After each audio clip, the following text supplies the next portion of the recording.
All right, we're waiting for a few more minutes. It's 16:03, so we'll wait a couple of more minutes. I repeat, as the way you do and get on a plane, in case you're on the wrong plane, this is ERCST CBAM Global Townhall, Carbon Clubs in International Cooperation on CBAM/BCA. This meeting is not on Chatham House rule. This meeting is on the record. So just a reminder, it's not that we're going to say big secrets here, but nevertheless, want to make sure that everybody's aware of that.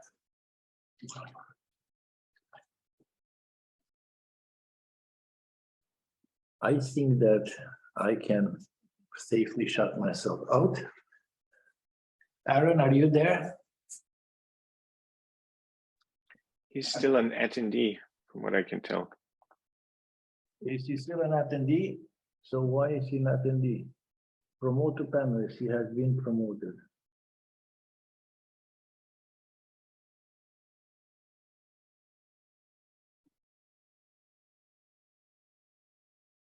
I think Aaron should now be part of the. I've been promoted. Do I also get a raise? I also have godlike powers. Okay, so listen, we'll start now the program. I think that is 5 minutes into the events, and it's time to start the discussion. As we mentioned, ERCST has been, as you probably will remember, ERCST has been quite active in this debate on CBAM and adjustments at the border. We started this before we had discussion on this topic way before this became a political darling. When at the time when it was not a political darling and people didn't like it or didn't want to talk about it.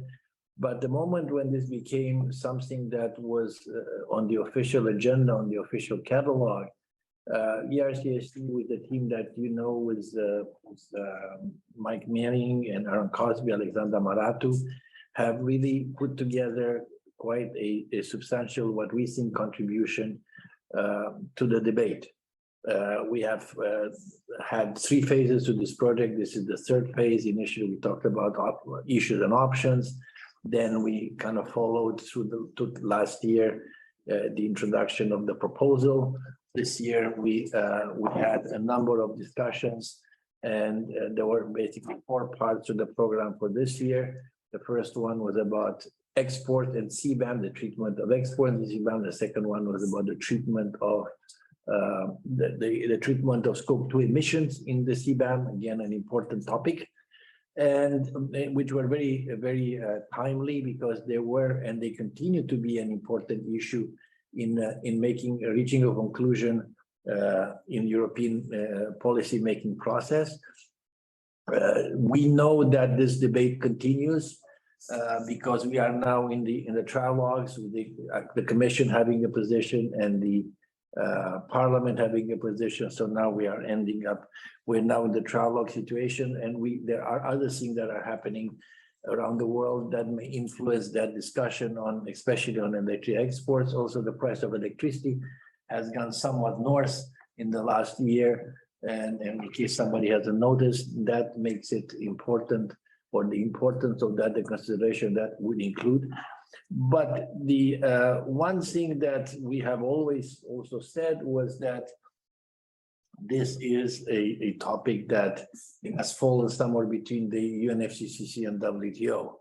The UNFCCC, a good part of the parties in the Paris Agreement don't want to talk about it. And the UNFCCC, WTO has stayed away from it for a long time.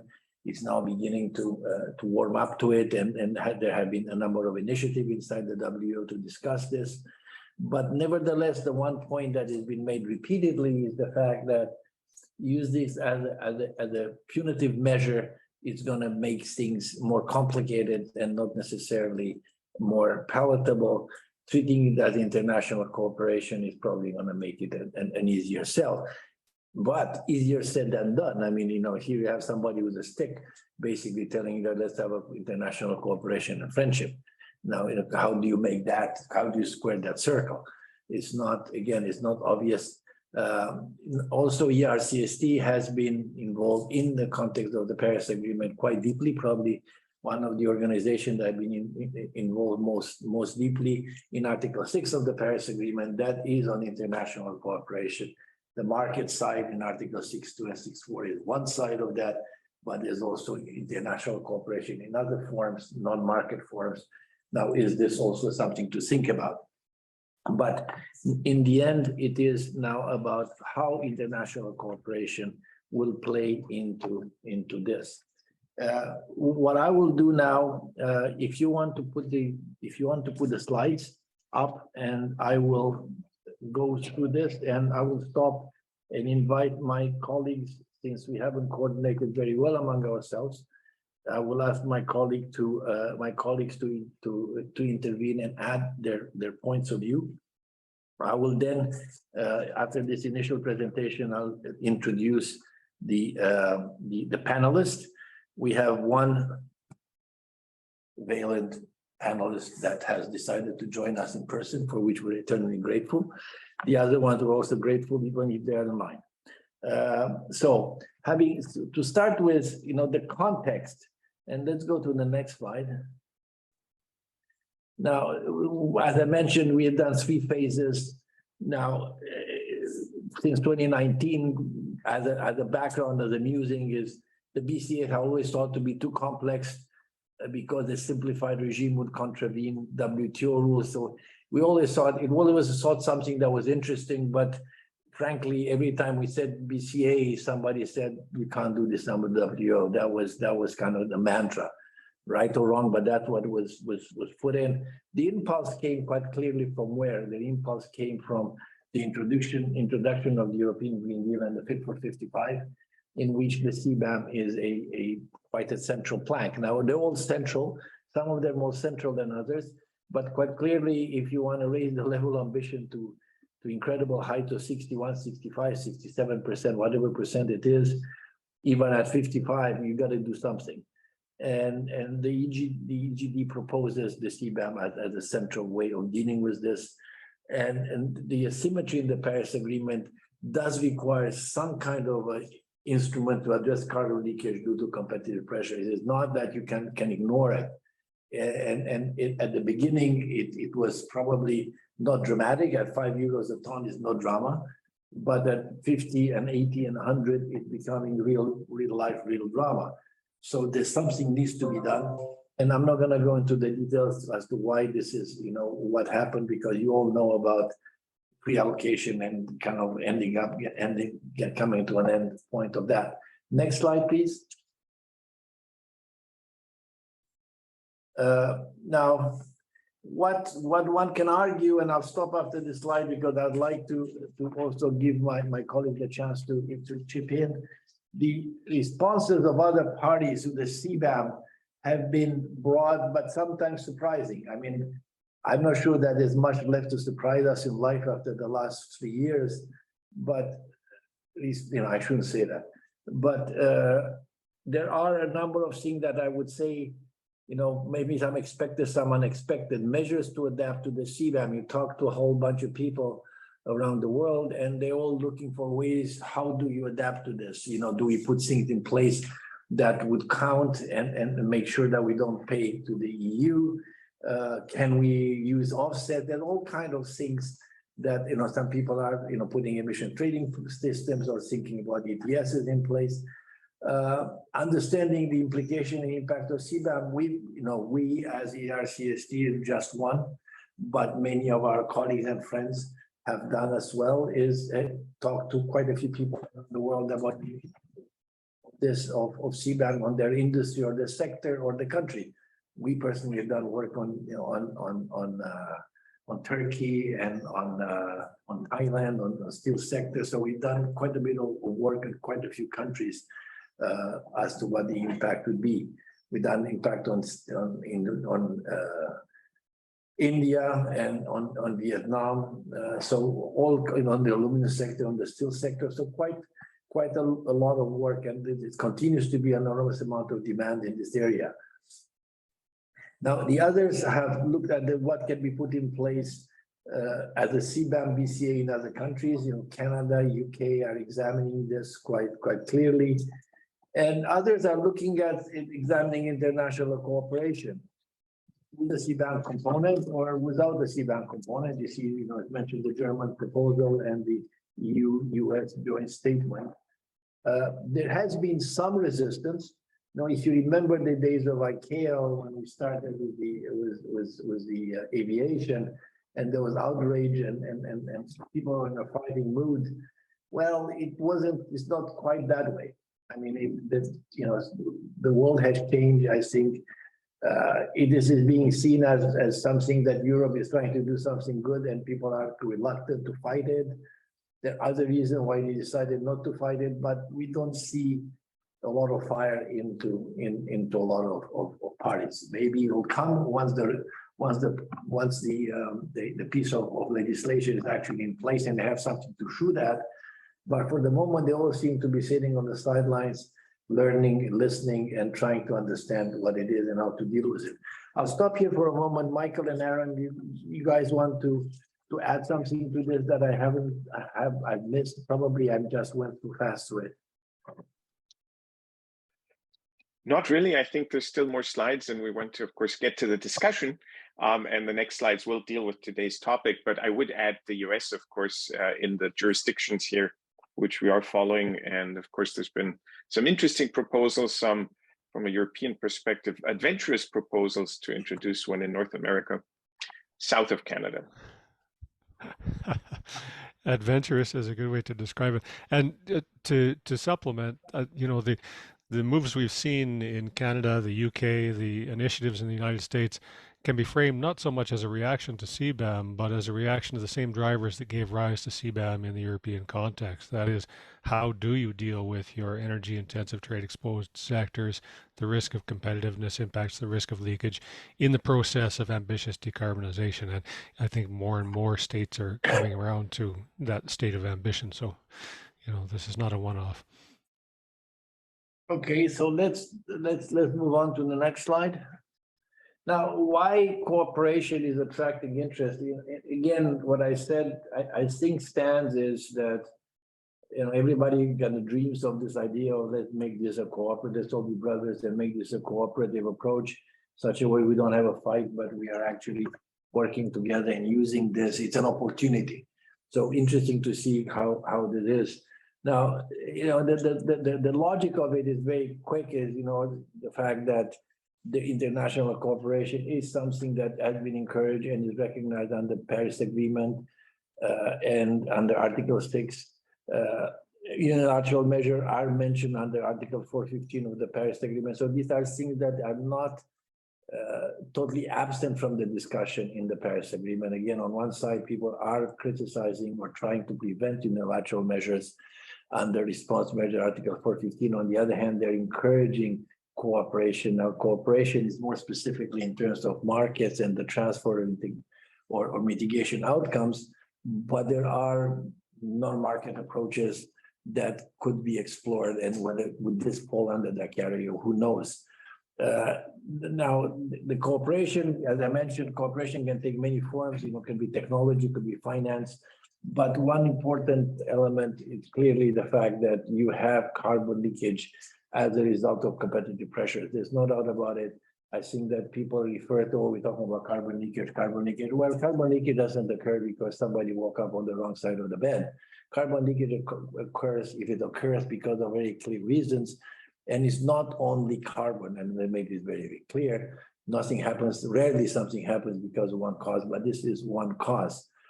And specifically what, on specifically the ambition with respect to energy intensive trade exposed, the goods need international cooperation because they are highly traded, and cooperation will result to reduce trade frictions. Now, the other element, and I come from being former CEO of AIDA and doing other things in trading over the last decades, is the fact that we had a dream. And the dream was that we would have an international carbon market with a price, global carbon price, and so on. Well, it pains me to say that we've been talking about it for 22 years, and it is still a dream. Now, I don't think it's a closer dream. I think it took 7, 8 years to whatever number of years for the Swiss and the EU to negotiate an agreement.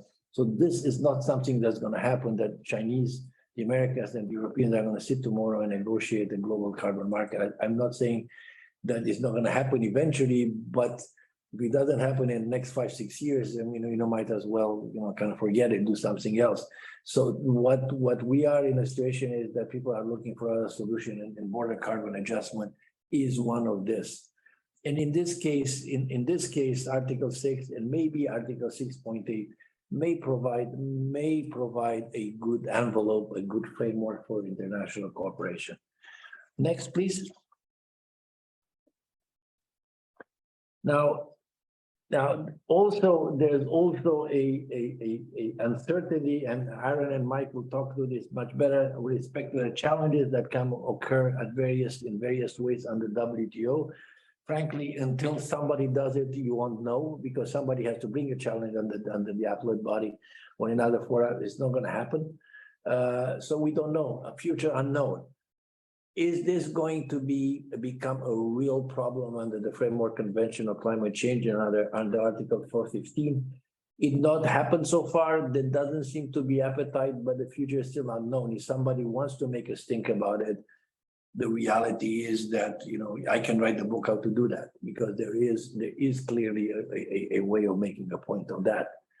Now, so for the EU, also at the same time, if you have the basic CBAM is not, it will be challengeable, or the risk of challenge is a certain level. There's a certain level of risk. The risk increases if you start including, for instance, export provisions. I'm not saying that it's not. It is just the perception is that it's higher risk if you do that, and that as such. Something that we need to take into account in terms of international cooperation, the need for international cooperation. So the final point on the slide is cooperation modalities of CBAM, such as accounting standard reporting requirements, facilitate trade, whereas uncoordinated approach make trade more restrictive with potential and consequent political backlash.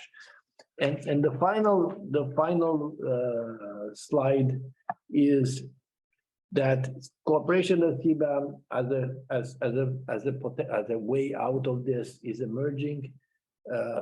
There's power in numbers. If you have a bilateral, somebody just puts a CBAM and whacks everybody, I think that you could elicit a response. If there are, my theory has always been is that the 3 big trading blocs, if 2 of them decide to cooperate on this, is certainly the third one is going to have to somehow fall in line. If it's only 1 out of 3, it's probably more difficult. At least that's my view. So there are a number of ways. The North-South Club, which with elements including price and the border carbon adjustment, cooperation without obligatory carbon price levels, and the climate clubs, climate alliances, which include inducement for participation. This is kind of the German paper on the G7.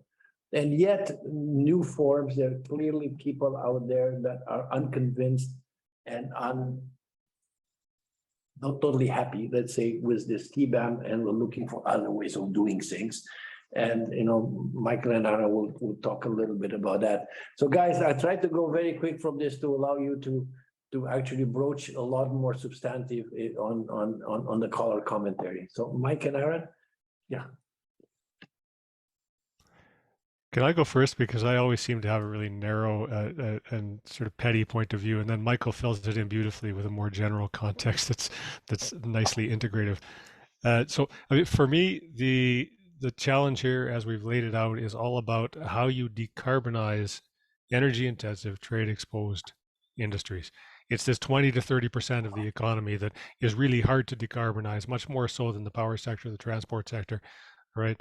And hard because it is trade exposed, right? That's the core of why one of the cores of why international cooperation is needed here, in order to help decarbonize these sectors. There's a political pragmatic element to it.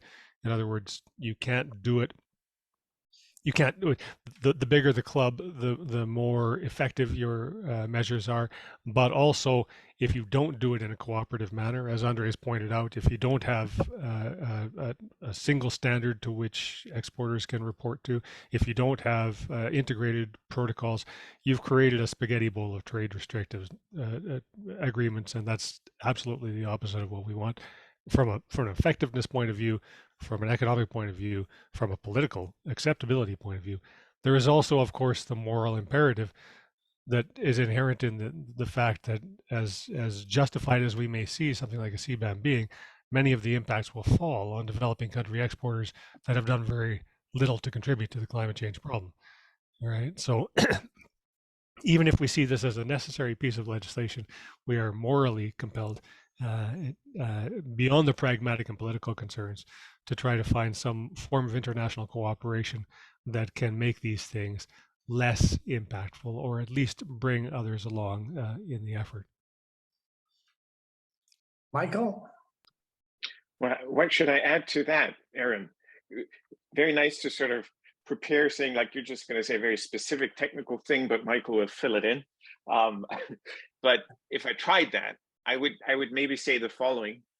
I think that there's been a lot of really a proliferation of useful and thoughtful material on cooperation around BCAs, CBAM, and clubs more generally in the last year and a half, especially since it became clear that this would be picked up at the G7. And at the same time, we kind of know what we could do and what areas would be useful to cooperate on. But as we also have seen with the US-EU steel and aluminum process, it's entirely unclear where that's going to be headed. There's very little detail on that.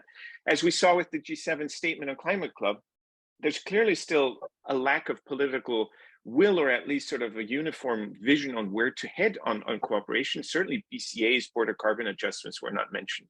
And I think we have to also remind ourselves that we're looking at this, we're coming at this from the context of a project on border carbon adjustments and the CBAM in the EU. And that's a very important piece. And leakage in the traditional understanding, jobs, competitiveness, investment, all those things, that's sort of where it originated. But we're in a different context now. So we have an energy crisis. We have very hard and very sort of deep and far-reaching security concerns that influence this discussion. Energy prices more than climate policy are leading to deindustrialization at a really accelerated pace in Europe. So these questions gain, I think, a different scale or a different level of importance now. And I think the tools that are being thrown at the problems underlying this, to secure strategic supply chains, et cetera, to deal with energy security, are also becoming much more, let's say, diversified and in some cases problematic. So, there's clearly there's a willingness to use many different measures that would 5 years ago have been considered blatantly violating WTO, but that's no longer the priority. There's other priorities, more immediate and really pressing concerns that are motivating policymakers in the EU, especially, to move forward with certain measures. All of that to say that I think, supply chain security, strategic interests, et cetera, this will probably broaden the set of tools that we discuss in this context of also leakage and competitiveness. And we have to deal with the fallout of that. And I think to Aaron's final point, we really also have to keep our eye on the ball of decarbonization. And I think some of the tools, some of the measures that are being taken or are being considered, at least in the short and medium term, have a real potential to make it harder and certainly a lot costlier to decarbonize, at least in line with the targets that we've set ourselves, because we are cutting off supply chains that, were cheap sources of say, clean energy. But now we have other concerns, other preoccupations around that, so that we went to onshore, friendshore, whatever, these supply chains, and that will come with greater cost. So it's a very, very complex set of issues, and I think it's really hard to just focus on the BCA aspect of that, but we have to start somewhere, and that's also what we want to do in the report that will be launched later this month. Yeah, I think, Michael, it's also an interesting point, the fact that BCA in the end deal with carbon. And right now, as you mentioned, the focus of everybody is on energy prices. So are people going to lose interest or less excitement because they got this other fire to fight? Meanwhile, we're going to find ourselves with a with the CBAM, that once this crisis passes, you still have to live with it, and what the hell do you do with it because it doesn't work? So it's not something, it is not easy. It is challenging to focus on when your survival really depends on the next 6 months. Is it really the moment to kind of wonder what's going to happen 3 years from now? The natural reaction is, let me go through this thing and I'll deal with it later.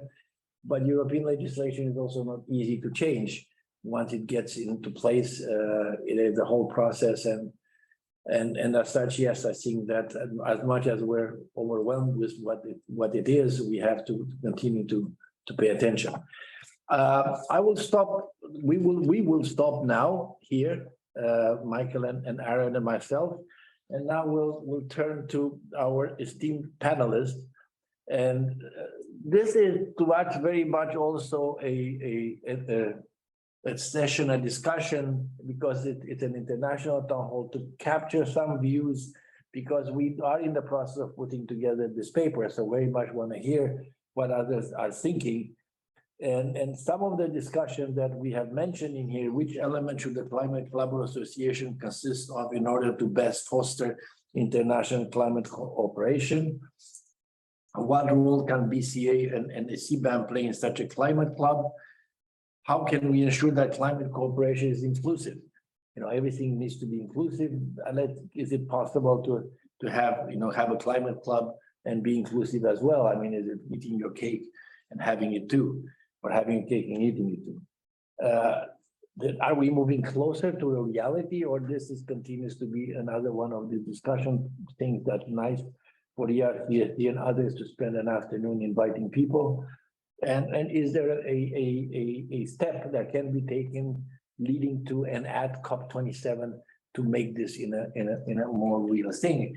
No, I'm not betraying any great amount of confidentiality in saying that while it's not as bad as it used to be, people are still struggling to figure out what this Article 6.8 of the Paris Agreement is. Again, it may be a little bit better. There's some more enthusiasm, some more ideas. And I think some of them are still scraping the bottom of the barrel. I mean, people may not like to say that, but that's what I think.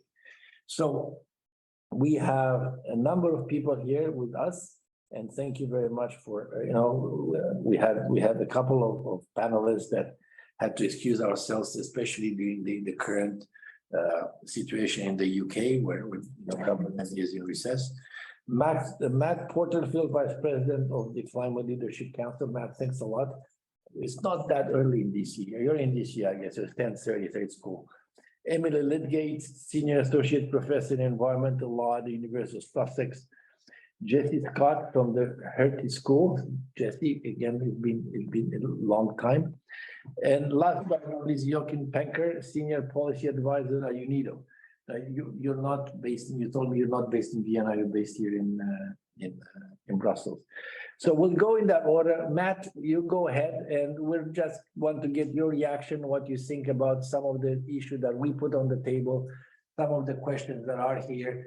Again, it's going to serve as some inspiration. Michael and Aaron, jump in at any time as you feel to try to raise question or things that you want to clarify or ideas. So Matt, you go first.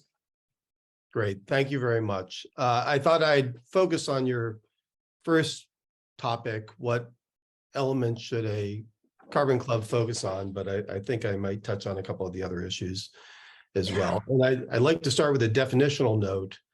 The term carbon club has been used to describe a wide range of initiatives, everything from exclusive arrangements designed to sanction non-members for lack of climate ambition, like Nordhaus's famous proposal that sort of set off the whole climate club discourse, to open plurilaterals like the WTO's ongoing trade and environmental sustainability discussions.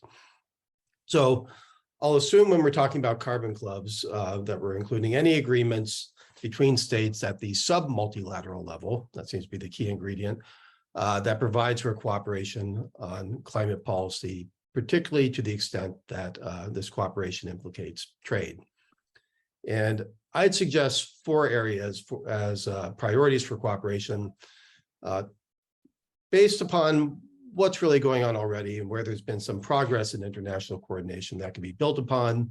but also where there might be the most bang for the buck, where there's the greatest need and opportunity for collaboration.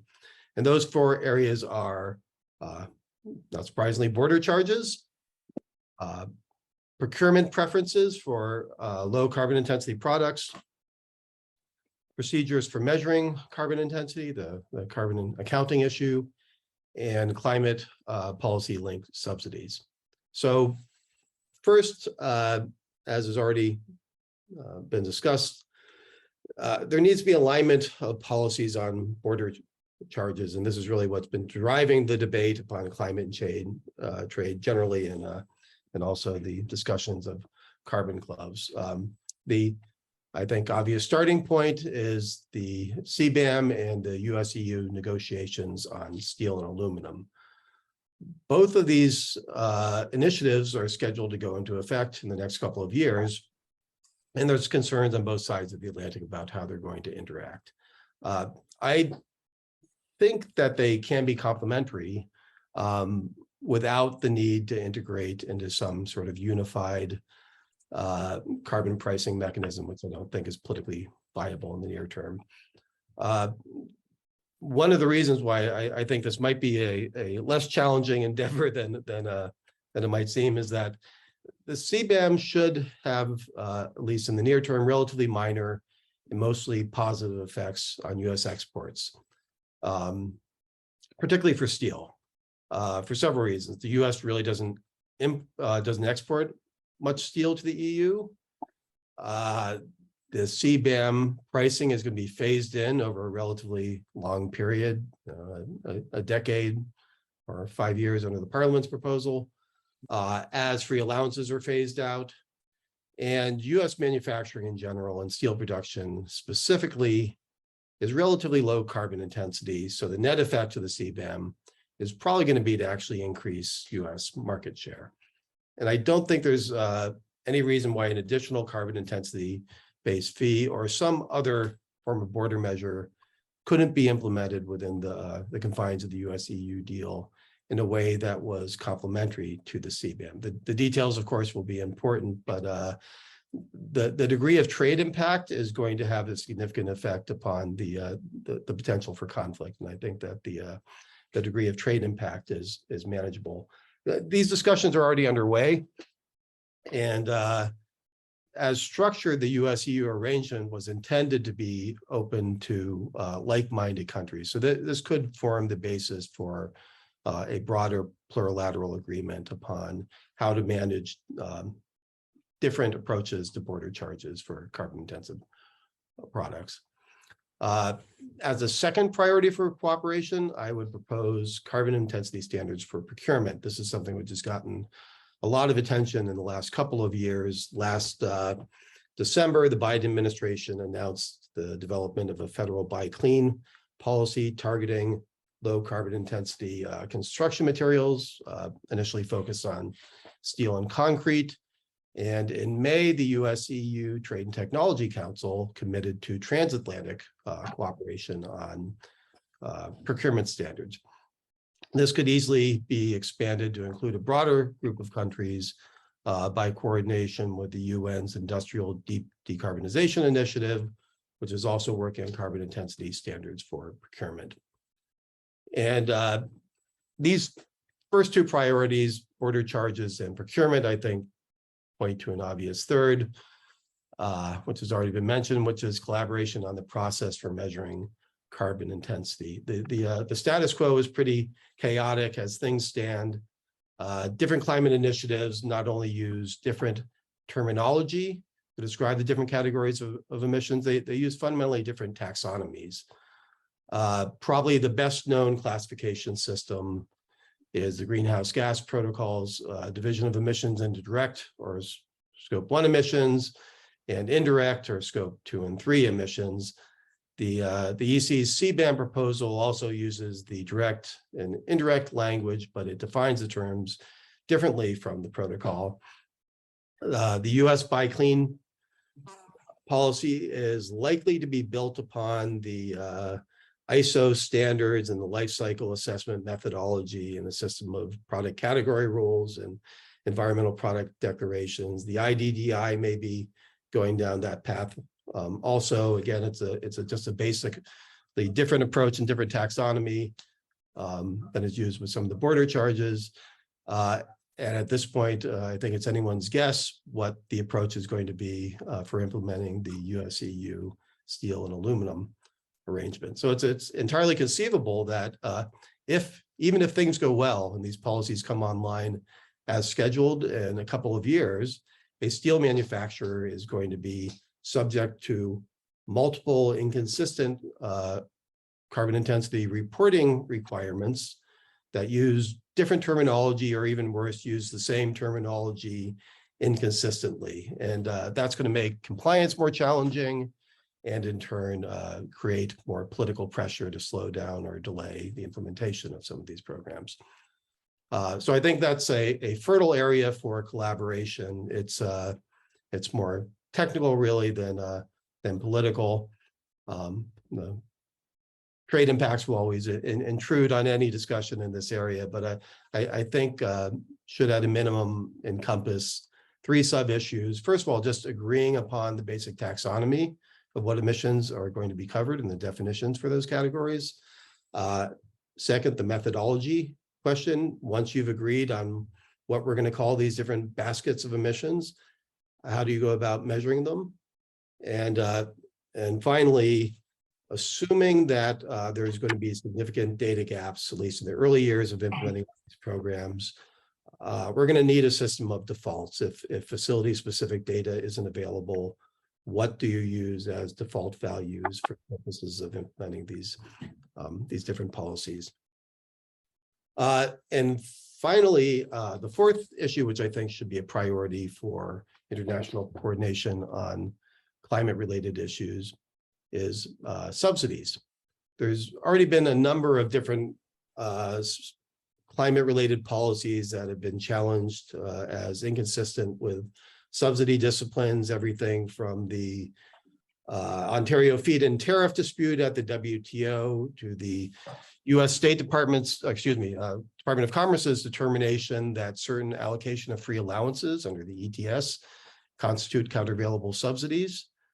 And we're going to see more concerns about the status of the ETS if, in fact, it does include export adjustments to the more recent discussions over the electric vehicle subsidy provisions of the Inflation Reduction Act in the United States and the local content requirements for sourcing of batteries.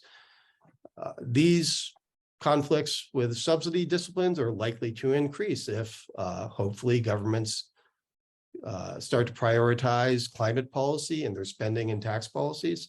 So I think there would be value to attempting to negotiate some guidelines upon which types of subsidies governments would agree not to challenge some sort of you refer to the normal trade remedy, the normal trade policy mechanisms that would be implemented through a peace clause. Would there be a new green box designation for certain categories of climate policies? But to the extent the governments can agree upon the types of climate policy contingent subsidies would be permissible, that would reduce the potential for trade conflict. So those would be my my 4 proposed areas for focus for climate clubs or similar efforts at cooperation. And again, this is not trying to build something entirely new from the ground, a new climate club, but simply trying to build upon existing processes and negotiations that are underway. And I'll stop there. Thank you. All right, Matt, thanks a lot. I think there's a lot of stuff to chew on. Emily?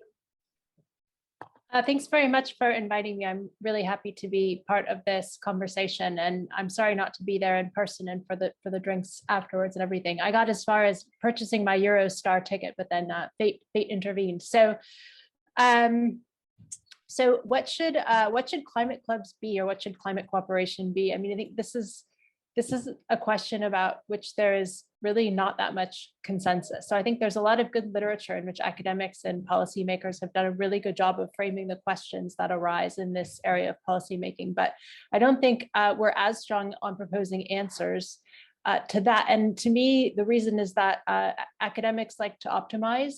And this is an area where it's difficult to do so. And there's that kind of that core problem of how to be, on the one hand, inclusive and non-discriminatory, and also address concerns about leakage. So how do you sort of square that circle?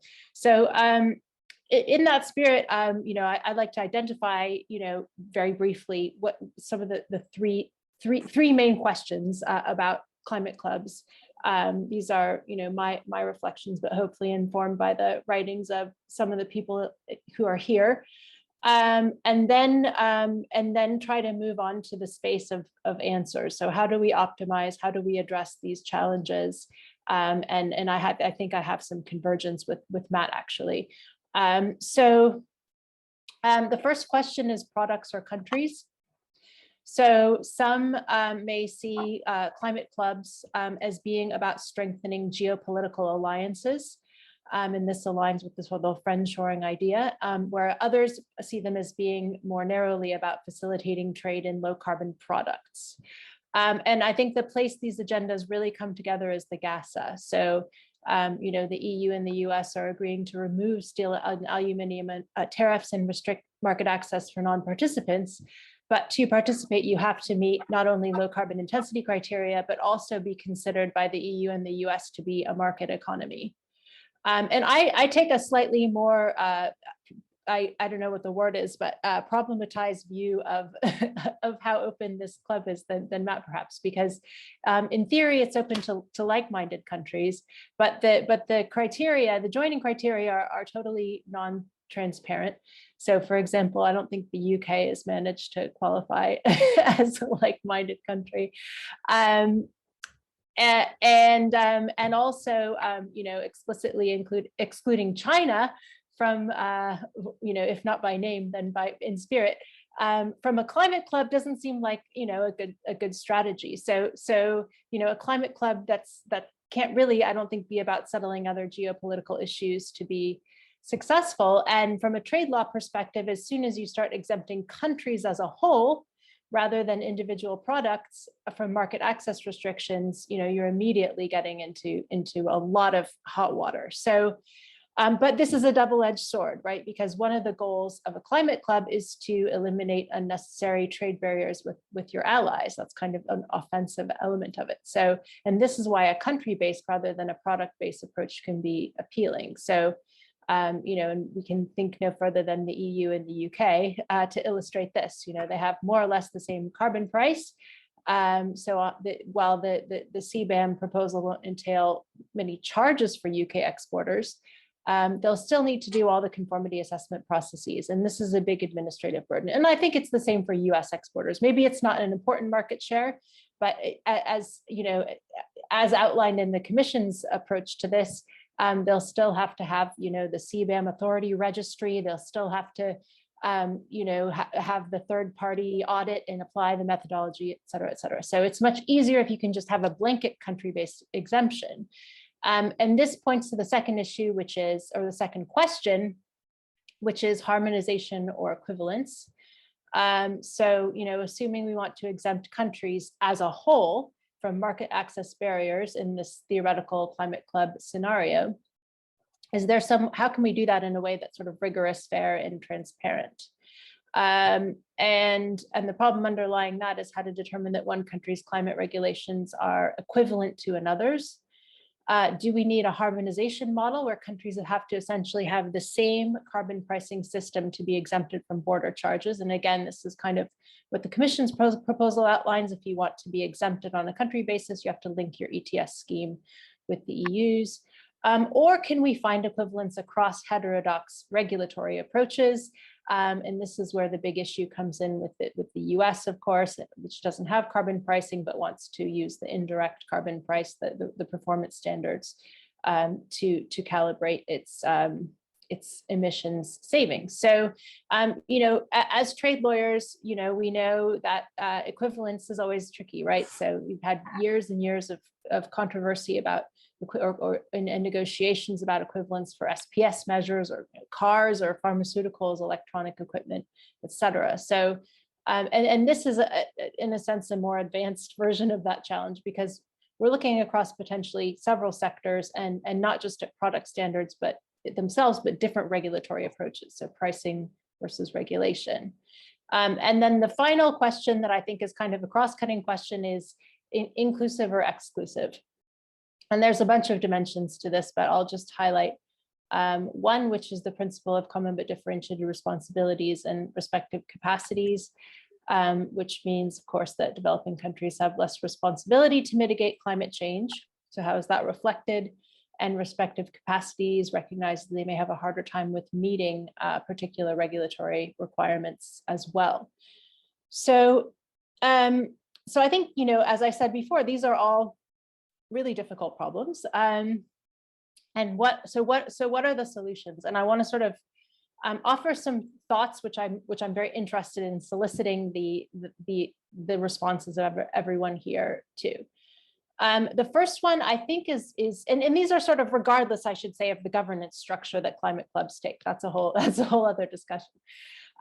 So no matter what a governance form it takes, I think it's very important to underscore that climate clubs need to have clear, transparent, and objective entry criteria. So no matter what this criteria is, everyone should know what it is, and it should be in theory open to all. So this is inclusive, obviously, but it also assists with the scrutiny of the effectiveness of the club. What are its aims and how is it achieving those? But this doesn't address the problem of sort of what are those criteria, and how do you overcome this issue of sort of harmonization and across different types of regulation. And here it seems to me that, and again, this is not an optimal solution, but just a means of addressing this problem, is through thinking about membership based on production method requirements. So nationally, it's quite common to have best available technology or best available technique requirements for manufacturing. So can this be rolled out somehow as a way of managing climate change membership requirements? The advantage of this is that you get away from having to calculate embodied emissions. If there's any way to get away from having to do that and having to coordinate across jurisdictions, that seems to me very desirable. The trouble with this is, how do you deal with the heterogeneity of production techniques and the fact that most countries are still using coal, et cetera, et cetera. Another approach, if you're not going to use product-based requirements, for example, the famous called electric arc furnaces, then you have to get into the shared benchmarks, right? So either you have a shared price or you have a shared mandatory minimum performance standard. So both of those, will likely involve domestic reform, right? So if you have a price-based approach and you're conditioning trade on standards, then you have to somehow embed a standard in your price mechanism, or vice versa. If you're using a price mechanism, you have to figure out how to work it into a performance-based system. So that is a tricky element of it. And another tricky element I think of is it introduces downward pressure on where that common standard will lie. Under any of these approaches, you need trust, right? You need trust that both sides will enforce whatever is agreed. But having some sort of shared production, sort of best available technology or benchmarks seems to me more rigorous than just accepting kind of high-level targets as a basis for waiving border measures. And by the way, I'm sort of, you may have gathered, assuming that the climate clubs that I'm talking about here are ones that involve some sort of market access restrictions being imposed on non-participants. But that's another part of the question: is do we need that? The second thing that I think is in the sort of solutions box is also carbon accounting. So This is, I think, a really interesting and important part of the challenge is just informational and methodological. So how much do we really know how much firms are emitting? How are they measuring that? How are they reporting that? Even if we have that information and it's reliable, then that will immensely facilitate any sort of harmonization effort, any sort of cooperative effort. And that is, I think, something that's happening. And I think Matt summarized it better than I could, so I won't go into detail, but I would just add one more driver of that, which is CBAM. So if CBAM is introduced, it's going to be good old EU market power, you know, love it or hate it. A lot of firms are going to have to go through this learning process of calculating their embodied emissions for purposes of export. And that's going to, I think, change the game a bit. And then the final thing I'd like to say, which is a sort of in the solutions box, is that it's really, really important in all these discussions not to lose sight of the fact that global decarbonization is a much bigger story than just a few trade measures in a few countries, even in these sectors, even in the energy exposed sectors. You know, there's a really urgent need to bring along developing countries, and this isn't just something on the side of the conversation. It needs to be in the center of conversation, both in terms of how this links with climate diplomacy and climate finance, but also in terms of capacity building. So I will stop there. Thanks, Emily. We'll come back to some of the things that you talked to. Let's move on to Jesse and Joachim. So Jesse. Oh, thank you. I think I pick up exactly where Emily's left off. And I'd like to think about the climate clubs more from a soft power perspective. So yes, these are potentially trade frameworks, but let's think about how they've been perceived outside Europe so far. I spend a lot of my time talking to governments in emerging and developing economies. The positive is there's a message that there may be an opportunity for front runners to have special collaborations with Europe. And that would imply that Europe gives special help to some of those front runners who are facing enormous challenges to adjust to the green economy. We face plenty of challenges in Europe and we have an energy crisis, but let's add an order of magnitude at least to the scale of difficulty that's being experienced beyond the rich world. The less positive perspective is, frankly, the European initiatives here are not very popular. If I'm talking to governments sitting outside Europe. Why? Well, we didn't help a lot with the vaccines during COVID. This has not been forgotten, or at least we were slow to do so. We have not delivered 100 billion a year climate finance that's been discussed for so long, Andre, that I don't think either you or I can remember the beginning of that discussion at this stage. And the regulations that appear to be setting up the framework are very much taking place in a Brussels policy process, which is considered very inaccessible when seen from outside. Now, I've worked in Brussels. I believe that Brussels is one of the most accessible and transparent policymaking pieces of machinery in the world.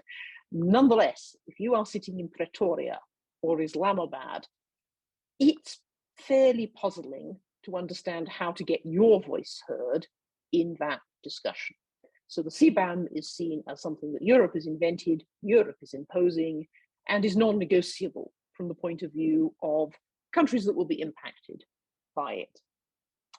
Why does this matter? Well, if you're in an emerging economy, major market, developing economy country, your order of priorities are development, jobs, prices. Energy prices, food prices have gone crazy in ways that are even more scary than we're experiencing in Europe, opportunities for trade, and of course, adaptation to climate impacts.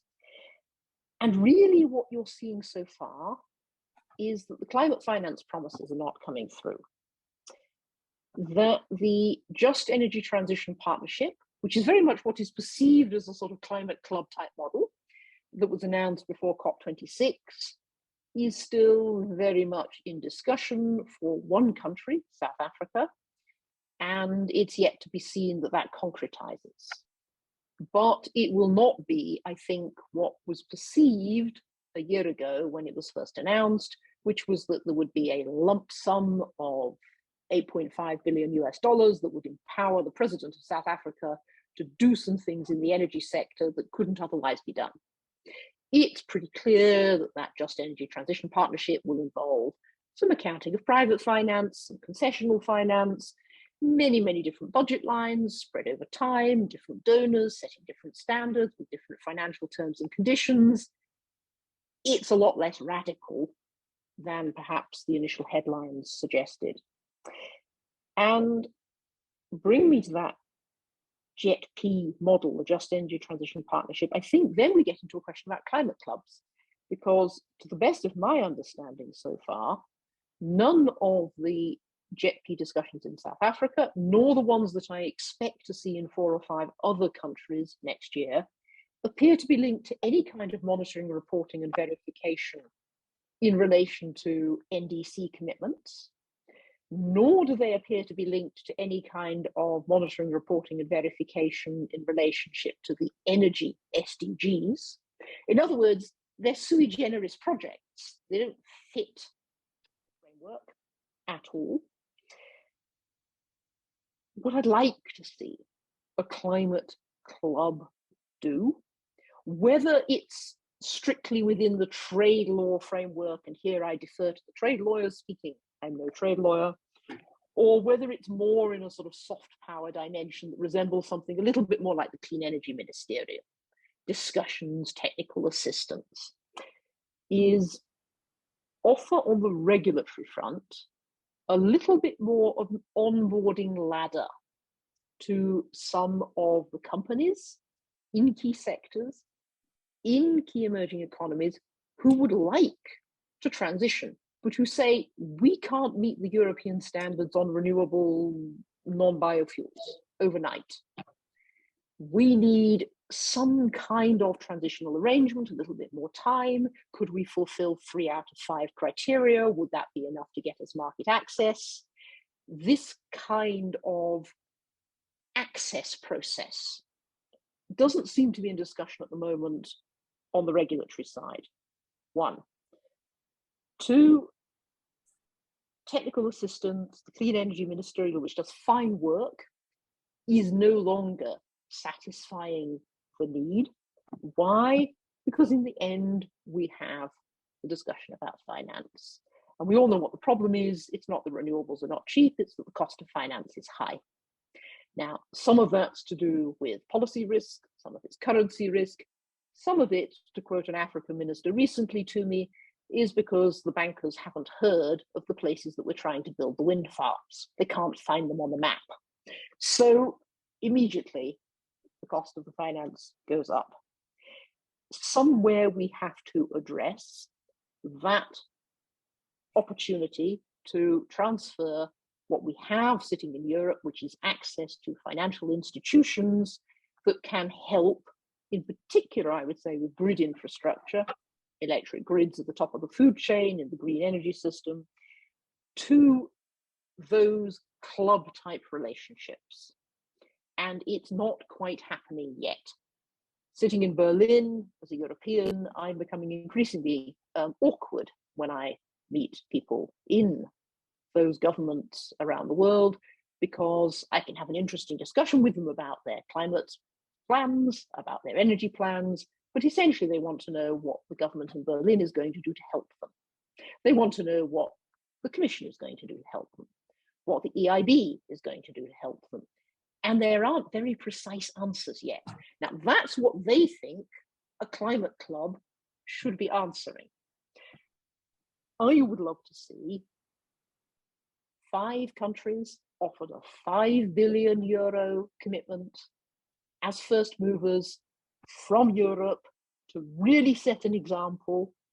I would love to see that linked to special access into trade agreements with this ladder in order to meet the full regulatory standards to reach the EU market.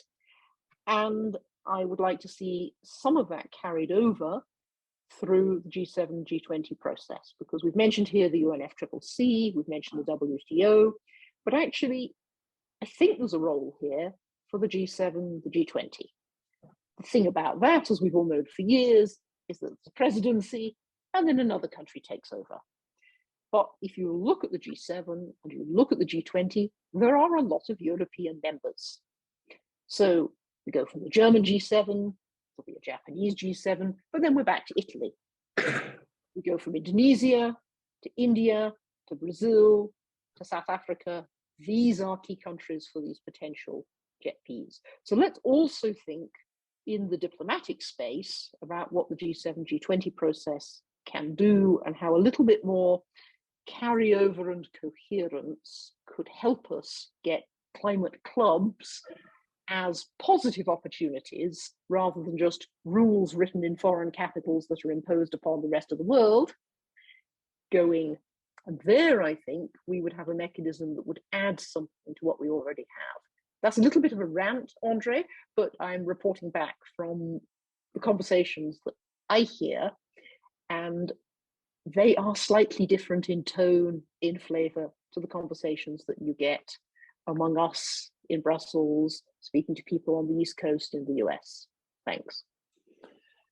Okay, well, let's come back to that, because I think that as always in the bubbles, the discussion is people are talking to each other, and that's Brussels is not alien to that. Jochen, thank you very much. I think we had a dialogue with you. In the end, we managed to do it, and I appreciate you taking the time and joining us here.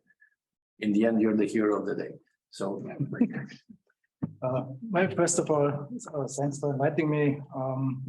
It's very nice to be here with you in person. So the stopover until it's still possible, they still allow us to meet in person.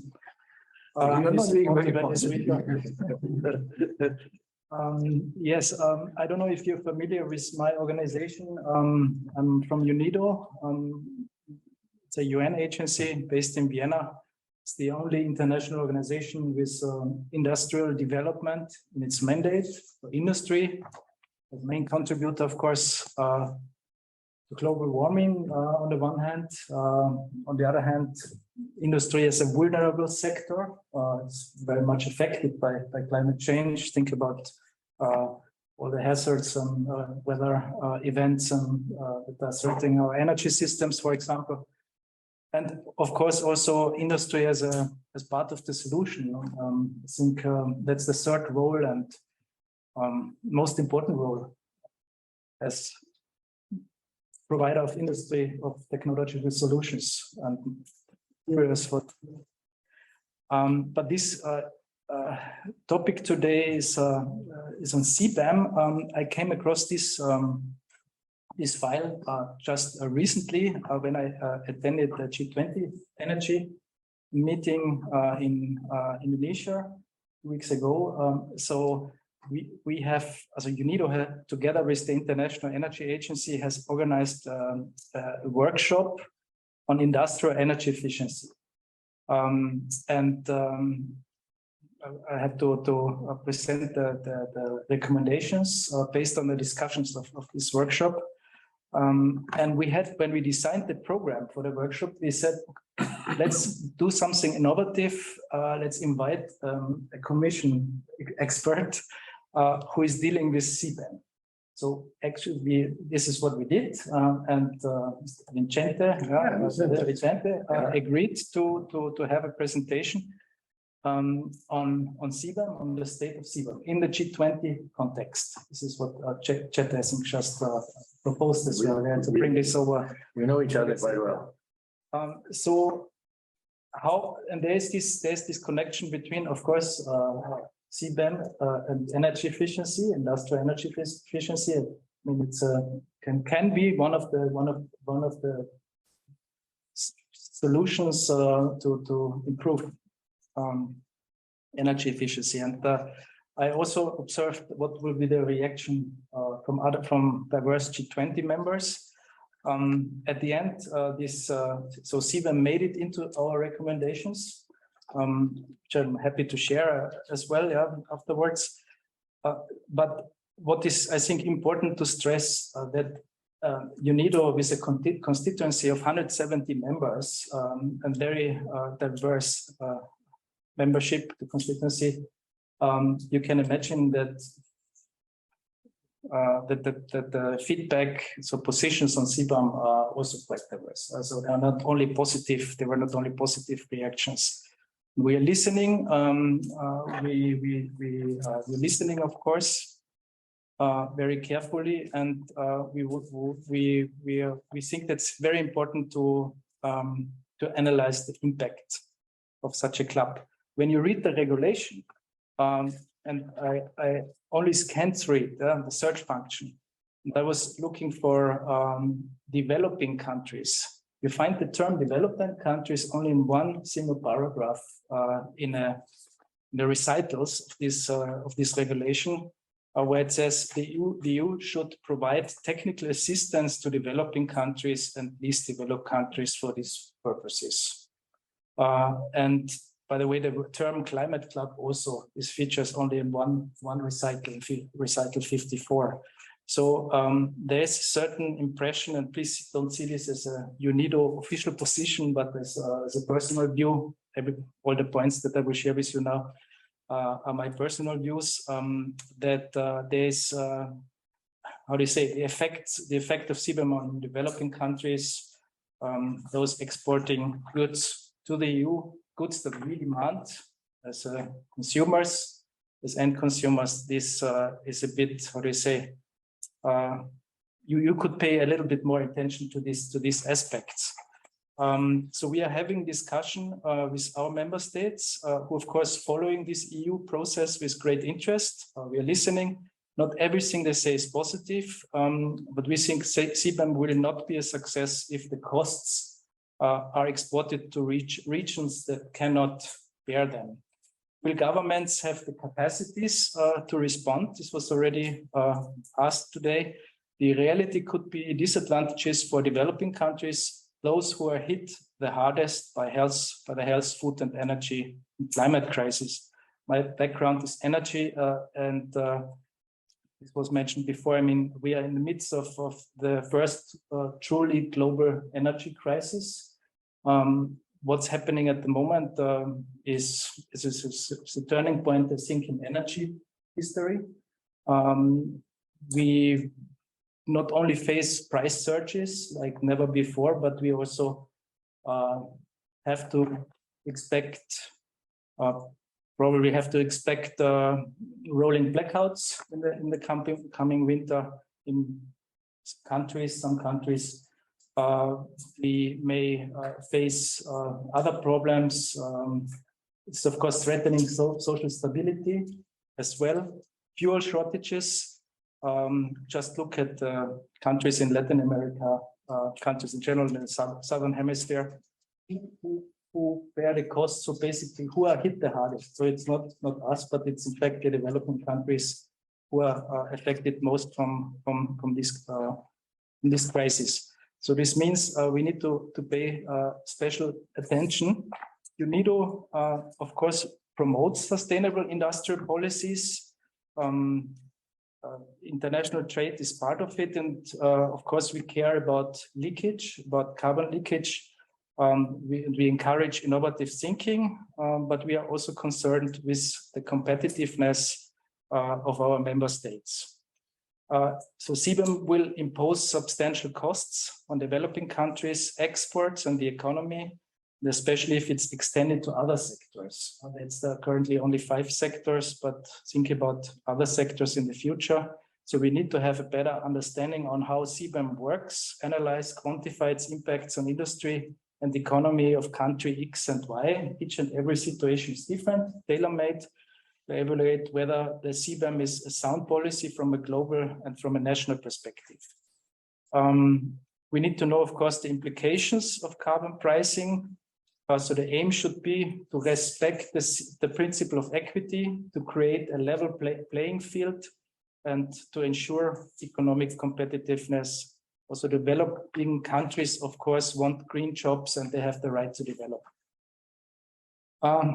Regarding the climate clubs, this is of course still a theoretical concept. What will clubs do isn't been, so we would need to know what is the benefit, what would be the added value. What will these clubs do that isn't being done under WTO, Clean Energy Ministerial? IDDI was mentioned. You may know that UNIDO is coordinating this initiative under the Clean Energy Ministerial, taking place next week in Pittsburgh. There's the World Economic Forum, the so many existing initiatives. So CBAM through Climate Club, of course, it could be practical if some countries, as mentioned before, move a bit quicker than others, and incentivize and create incentives for others to join. G7 could lead, but the benefits must be clear for the global community. So less developed countries must be supported in their climate transitions. For the revenues, part of the revenues definitely need to be used for technical assistance programs supporting developing countries. So this is the voice of for those countries today who are negatively affected or could be potentially negatively affected. So it needs to have funding and timelines as well. Standardization is important so that we agree on principles that don't disadvantage those countries, avoid leakage, and incentivizes investment in low carbon development. So in circularity, renewables, and energy efficiency. Thanks a lot. Well, listen, thank you very much. This is the Brussels bubble in Washington, which I don't know. I never worked in Washington, but I think there's more multilateral organizations than the World Bank and the Inter-American Bank. And so you probably hear more of this in Brussels. It's rare. It's not that much that you hear this kind of intervention. We pride ourselves as roundtable of being more internationalist and trying to inject the global agenda and the global discussion. So I very much, and my colleagues welcome very much your intervention on this. I think there are people online and there are people in the room. Michael and Aaron, do you guys want to start with something? I think that you probably have heard some interesting things that you may want to comment on. Then would like to open to others in the audience, or you want me to go directly?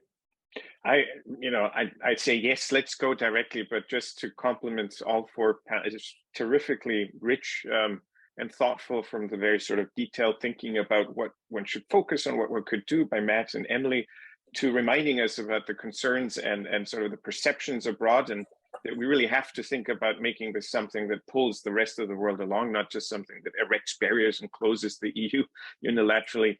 And finally, to that echoed also from UNIDO's perspective. So thanks very much. It's really useful. Aaron, anything from your side, or we move along? I welcome an intervention, but it's up to you. No, let's move along. I'd like to underline the fundamental question posed by Emily. Are we talking about a club that seeks to secure broader geopolitical ends, or is it a club that seeks to enable ambitious national action, better enable ambitious national action? I think, as a starting point, we need to be clear what the purpose of the club we're considering is. What the purpose of the club was the role of a border adjustment inside in the context of a club. Well, first, what's the club? People can, the audience can raise their little electronic hands, and I can see them and promote them to speakers and give them the floor, or anybody in the room that wants to take the floor. I didn't come here to be quiet. Peter. I don't know whether the other speaker can you hear Peter? Yeah, okay. I think this mics are not bad. Very good. I think one of the ideas to form a club that is also finds support, I believe, in the German government, is that there is a very slow progress in the global organizations like UNFCCC or any other of the macro clubs that are on the market. So there is belief that a smaller group of like-minded countries and organizations could make quicker progress and then to overcome the slowness of a club of 170 members. Or I don't know, I think the UNFCCC is 190, if I'm not mistaken. And I've been at many of their COPs observing, of course, that there are many voices and everybody has to say something, and a lot of things are said. There is indeed the output or the outcome, the result is often limited or slow. So that is, I think, why this climate club idea found some support. But we have heard, of course, how this is perceived, and that it is perceived as forming something exclusive. And it's always the members of the club that determine who is allowed in next, under which conditions. So indeed, that is where I see limitations, where I see concerns, justified concerns by the outsiders, of course. The other side of this, Joachim, Peter, thanks. The other side of this, you know, some would argue, mischievously or not, that you get a Paris Agreement and, you know, we're all going to do what we can and contribute what we can. Meanwhile, here it is, you form a carbon club and you post top down a carbon price. And you say, what is it, guys? We negotiated something else. You know, no one was standing and telling me what the carbon price is at that, or you're going to whack me. I mean, to make a long story short, I'm going to have to pay something. There is that argument, and it's not always easy to refute. But I'm curious, you know, I'm the moderator here, so I'm trying to provoke people into the discussion more than anything else. Did you want to come in, please? Do you want to introduce yourself, because the people cannot see you? I'm now visiting scholar at Leiden Center, so dealing with CBAM and recently, so I think the problem here is that the climate club is being considered as a measure to, as also CBAM is considered as a measure to incentivize others to do more, which is written directly in the regulation, which is very often mentioned, that you've got like-minded, very ambitious countries, and they try to push forward. But there is here kind of a paradox that these countries who are ambitious also have got very high per capita emissions. So they say to everyone else, we need to move forward very quickly, but still they are coming to a much higher level. And then they is therefore perceived, and I would agree with Justice Scott, that many countries outside of the EU is being perceived as making pressure for them, not only to make an effort in decarbonization, but also to adopt the approach and the system.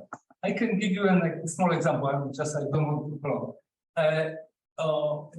When being still in a council, I had met a Malaysian minister for palm oil, and she was saying she doesn't understand one thing. Why in Europe you could say you plant a lot of colza and you've got oils from colza, which is used for biofuels and is being considered sustainable, whereas palm oil is not considered as sustainable. In Europe, you use plenty of territories for colza because there are no forests. The forests are below 40% of the territory in Europe, whereas in Malaysia, it's about 60%. So if they would cut forests 100 years ago, obviously now we're saying that planting palm trees would be sustainable. In Europe, you plant colza and you call it sustainable. So there is a different approach. I'm saying that because the same efforts made by Europe may not be seen exactly from outside. And therefore, I think the carbon club, and some panelists were saying, should be more positive. It means should be concentrated more inward for the members to make more effort than rather forcing others to follow example or being under pressure. If, for example, border carbon adjustment would be applied only to those outside of the climate club, one would say, well, they've got a mechanism which is internally, but they still emit quite a lot, also per capita, but they apply a measure towards everyone else. So I think making climate club more positive and making climate club that internally is helping members of the climate club to make a bigger progress would be important. Thank you. I'm looking in the room, but I'm also looking at the attendees. There's a hand up, Martin Manner.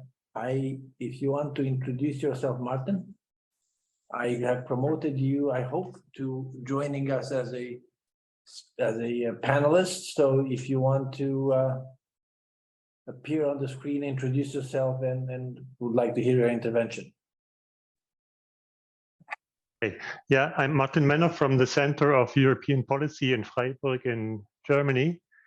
And so I've worked a lot on climate clubs recently, and my notion is that a climate club could help to raise ambition between these forerunners, could be G7 or G20 or whatever, in solving the carbon leakage problem. And therefore, we need first a common, we need a, sorry, I don't have the camera. So, yeah, so therefore we need a common ambition. And one proposal is always in the discussion, which is a common carbon price, which could be explicit, like in the EU, or implicitly calculated, like in the US. And at that base, one would then try to get a fence around this climate club to protect from carbon leakage. And if this is not the only a way how to think about a climate club, but if we would head to such a climate club, a CBAM would be not suitable for this kind of club, because we have an ETS with a flexible price. And the CBAM is, as a notional ETS, fixed to this ETS price. And if we want to have a common minimum CO2 price in the club, this is not suitable. And on the other side, it will lead to carbon leakage also inside the club, because we would have in Europe a high ETS price, while the US would have the minimum price. And also it would have carbon leakage problems outside the club, since even if we have the CBAM, then other importers could just import via the US or the UK to us, and circumventing the high CBAM price. So the idea then would be to have a totally different approach that is based on an idea of Carsten Neuhoff, which is the climate contribution or a carbon consumption tax. That is a VAT-like tax for all imports and also the production in the EU. And then this would be WTO compatible, because it's a consumption tax. So we wouldn't have a problem there. And it would be exempt for exports, because it's not consumed in the club or in the EU. So then the basis for this would be to continue with free allowances, but 100% free allowances, not declining base of free allowances as it was already intended in the last reform, 2015 of the ECS. And if you give the EU industries 100% free allowances, all carbon leakage on the carbon leakage risk, then you would have the carbon leakage problem solved. And on the other hand, with this carbon consumption tax, you could just establish a minimum price that is then compatible with the implicit minimum price in the US or an explicit minimum price in Japan or whatever. So, and this would make it possible to have our ETS working with a high ETS price and also working with free allowances. And I don't understand why a CBAM should just be better than free allowances as a carbon leakage protection. I think that here the free allocation is a boogeyman of EU climate policy, because it doesn't hurt. Free allowances don't hurt. Firstly, the cap is just still binding. And secondly, the same economic incentives are true whether you pay for or not pay for the allowances. So with this other model, that is then a carbon leakage proof climate club, you could give ambition for all club members and for the EU to have a carbon leakage safe protection, sticking to the free allowances and establishing a common carbon price with this consumption tax. And this would be WTO compatible. This is just an idea, because also if we go ahead with the CBAM, we run into problems when we internationalize this idea. And if we already run into problems with the CBAM internationally because other nations don't like it, probably it is now the point to better change gears and use another border adjustment method that is compatible with international cooperation. Thank you a lot. I think, Aaron, you're fidgety. I'm not sure whether you want to react or you're just fidgety. I think you said at one point, Andre, in your introductory remarks that you had given up the dream of a common carbon price internationally. And coming from a guy that used to be the head of AIDA, that's quite that's quite an abandonment. It's a significant abandonment. It's on par with me admitting that countries should take WTO incompatible actions. And I just want to underline why I think that's a realistic abandonment. If we look at the state of carbon pricing internationally now, you have over 100 countries with some sort of carbon price. But those prices range from anywhere to under $1 a ton to almost, upwards of almost $200 a ton, $100+ a ton. They are based on different sectors, different sectoral coverage, different emissions coverage, different fundamental bases of calculation. China's is based on an emissions intensity target as opposed to a hard target. Different forms of compensation for trade exposed, competitiveness exposed firms in terms of free allowances, free allocation. Anything between carbon taxes, output-based pricing systems, free cap and trade schemes. These are fundamentally different schemes. And I think, it may be nice to think about how we can harmonize those schemes at some point well into the future. But the possibility, and sorry, one last thing. Each of these schemes was implemented in a hard-fought political process in country that is unique and responds to the political realities of those countries. And that's why they are the way they are. So the idea that we could modify them somehow to make them in a harmonized fashion in service of international cooperation to fight climate change, I think is laudable, but unrealistic in terms of the timelines we're looking at to deal with a very urgent climate crisis. Well, I hope I'm going to repeat this with my former AIDA colleagues. So maybe I should be more careful what I say. But at this point in my life, what are they going to do to me? They're going to kick me off the board. What are they going to do? But having said this, seriously speaking, I think that was the initial point. Why? Because involuntarily, maybe we're not thinking at that time that way, but you know, it sounds like a great story.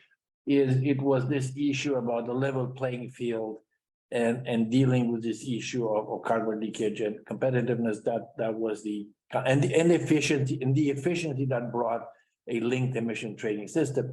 It's not I mean, the idea is still wonderful, but the application of it is proving to be a lot more complicated and fraught with political pitfalls than we had initially anticipated. 22 years later, we have the Swiss kind of linked with the EU. So if we are to put our eggs in this basket, I don't know that it is going to be quite a very successful way of dealing with competitive and carbon leakage. Ergo, we are looking for other ways, and the point is that, you know, this CBAM is being seen a little bit as the savior, whether it's right or wrong. But one thing that I was wondering is if you talk about carbon clubs and that you have, you know, I think talking about having people with the prices, what is the implicit or explicit price, for argument's sake. And the price is, you know, you can deal with the price of 100, but what do you do with the Indians? They can't have a price of 100. I don't care what you count. They just can't have a price of 100 because they're unrealistic. It's crazy.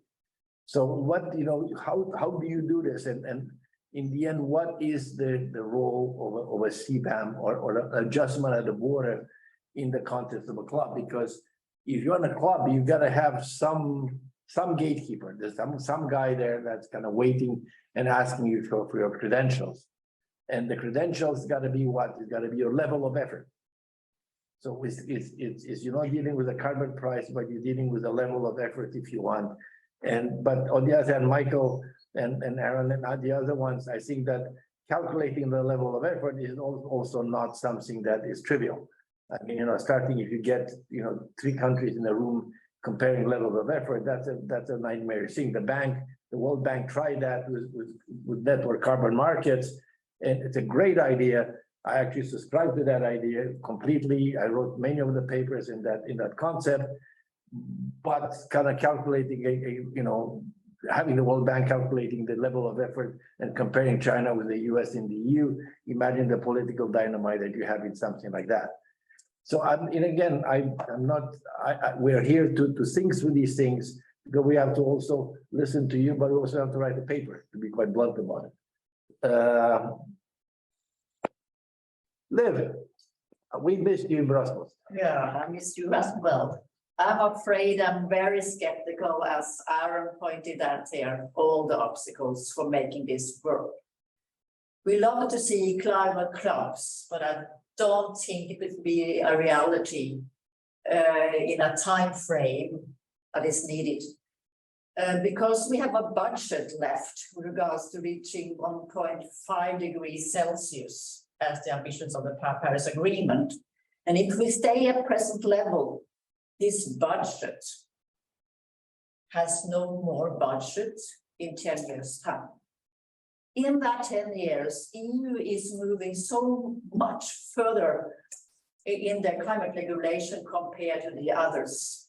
And industries had to play along with that as good as they can in Europe, including the industry that I represent, aluminium, Norsk Hydro. And it's a huge challenge because we want to be in front, but it has a huge cost being up front. And having other countries organizing a club, and we're talking about CO2 price. I'm not talking about CO2 price. I'm not talking about CO2 costs, because that is what matters. And there are so many details influencing what will be the cost for a company that is part of a scheme as we have in Europe, that are then setting how much it will continue to be in the front. So price is one thing about them, but it's a benchmark, it's a credit allowances, it's a fee you have to pay if you don't surrender your allowances. There are so many issues there, which Europe then has some ambitions far from the others, and the others will never come there in the 10 years frame. So we don't forget the word climate club, but we need to be realistic with regards to CBAM and the setup of the CBAM, so we don't punish the industries in the world, the installation in Europe, that are really doing their best to deliver on climate, but are facing a much higher cost than all the others. And that is when I speak with other countries, in particular Chinese delegation has been in Europe to learn from our scheme, they say, how can you make such a strict scheme for your industries? We will never do that. And when I think about the CBAM, they say another thing, we will do our best to circumvent it. And that is how trading is. We all will do our best to circumvent an additional cost, where the world doesn't have the same cost. So I'm a pessimistic person, both for climate and both for clubs. I would like to say the opposite, but I'm afraid that it's reality. So protect those industries in Europe being in front. And the CBAM is an experiment. And you also here, we of you are setting up this seminar today, knew all about that. So we should really be cautious with regards to them, not being naive in this process to protect that. We really give an advantage for those being in the front. And the CBAM must reflect that. Sorry for being so inconsistent. No, we're inclusive. We're inclusive, but in the end, what is a club? And somebody contradict me. Club is more than one country throwing a CBAM around its borders. And if it's bigger, it's called a club. It's acceptable. If it's alone, it's kind of a bit more difficult. I think that's my unorthodox interpretation of this. There's power in numbers, more or less. And yeah, maybe you throw in a few bells and whistles to try and bring a few countries.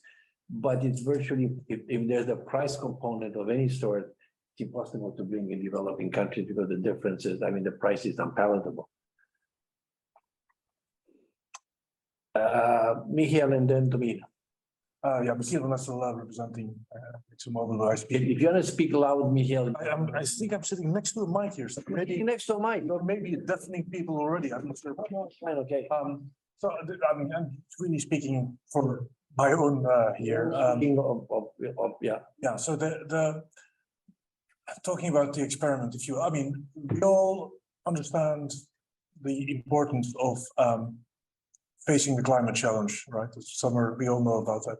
Let's not forget, Europe represents 7% of global emissions, right? I keep reminding people of that, and it's fantastic to have European leadership in this space to try and move the world forward. But the worst thing that Europe can do is point out to the people in India and in China that in order to remove or reduce your emissions to a very low level, it comes at the expense of kind of ruining your economy, giving up on your industry, right? So success here is not Europe going to zero emissions while global emissions go up. Success here is moving the needle for the world. And looking at today's energy crisis in Europe gives a very good flavor to what happens if there's asymmetry in kind of costs facing industry. Of course, it's energy, it's not carbon, but many of these things are very good parallel that can give you a glimpse of the future if you don't address the carbon leakage issue. And I think there's a lot of academic discussions and a lot of great kind of free thinking about carbon clubs, but it's a distraction now, I think. Talking for European industry, something is required quickly in order to kind of compensate or actually go in sync with the increased ambition in Europe today.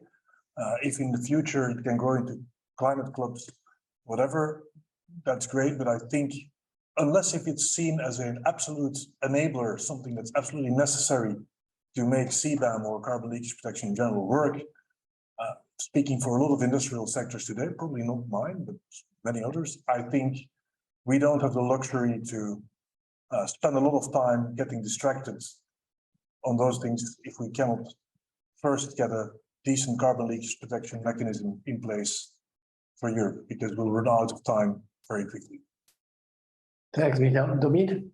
Yeah, I hope people can hear me. Dominic next I'm not sure whether you bought the system or somebody else bought, so you better make it work. I think it's another one actually. Policy advisor ECG. I guess I want to respond to what you said on the like what is a club, what is not a club. And I guess I subscribe more to Matt's definition than yours. I see a club as any type of multilateral, well, less than multilateral, but plurilateral cooperation between countries to facilitate something on climate action, right? So the Carbon Club is very much a theoretical idea, which was popularized by Nordhaus, but has been living in academic circles for quite some time. And I mean, if you look at what is really being proposed by the Germans in the G7 context, that initially looked a little bit like that theoretical Carbon Club, and they have pushed quite dramatically within the G7 context to get carbon pricing or a minimum carbon price or something like that on the agenda, and they got faced with the political reality that is that, as Aaron said, political economy in different countries is very different, and in some that allows the carbon price to be established. They will look very different in different jurisdictions, but in other jurisdictions, we will very likely never see the carbon price emerging at all. And it seems increasingly likely that in the US, this doesn't happen. So if you launch a climate alliance or climate club within the G7 context where the US is part of, then it's never going to, include the carbon price. I think, the Germans have tried to remedy that fact with the whole discussion on implicit versus explicit carbon pricing.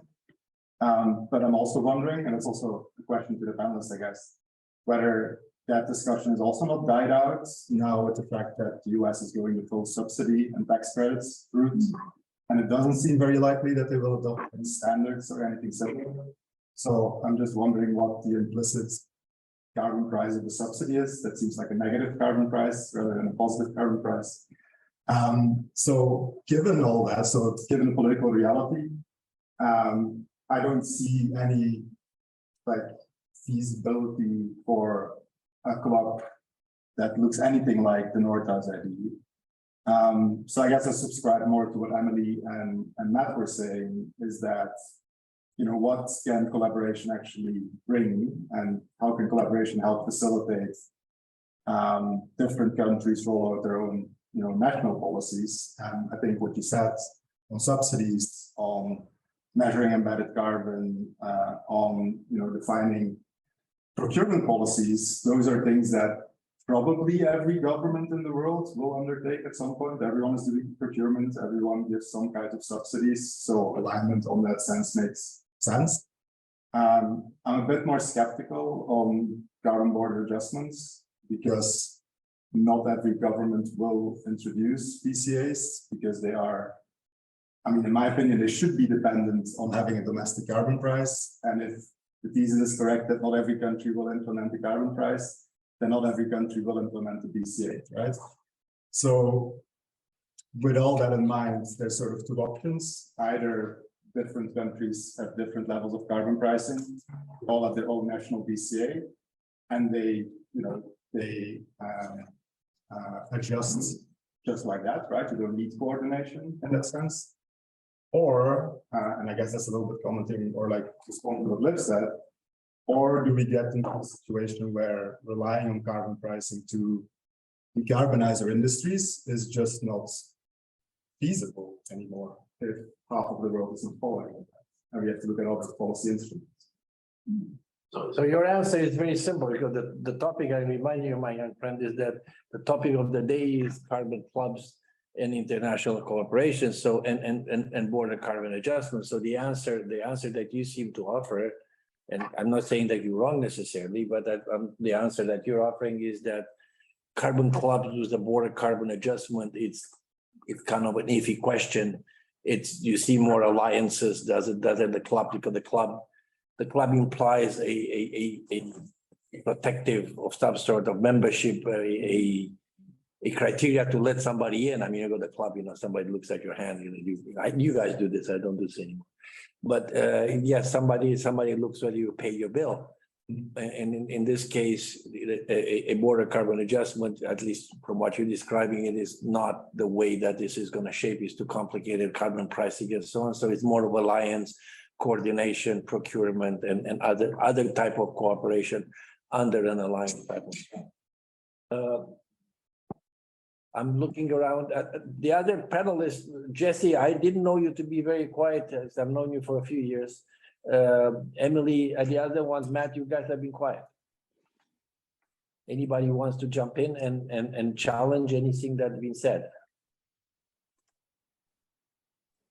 Well, I'd come in with just two quick comments, I think.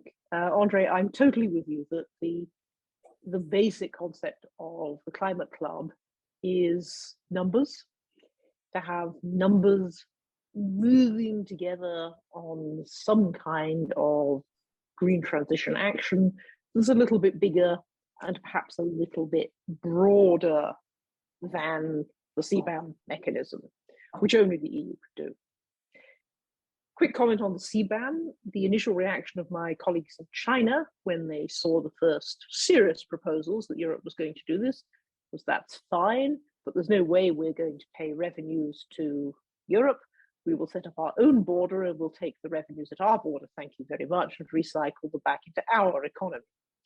So I think we're going to see some other actors establish carbon borders as a rational response to Europe with their own mechanisms for where the revenues from that go. But really, what jumps out at me in all of this is the struggle to say that we're not locking out partners who would like to be part of the transition, but who start from historically such different circumstances and such different resources that the Climate Club has to offer some kind of halfway house with more assistance and lower requirements than the CBAM offers. Otherwise, it's just a nice version of the same thing with a sweet name. It has to do something slightly different.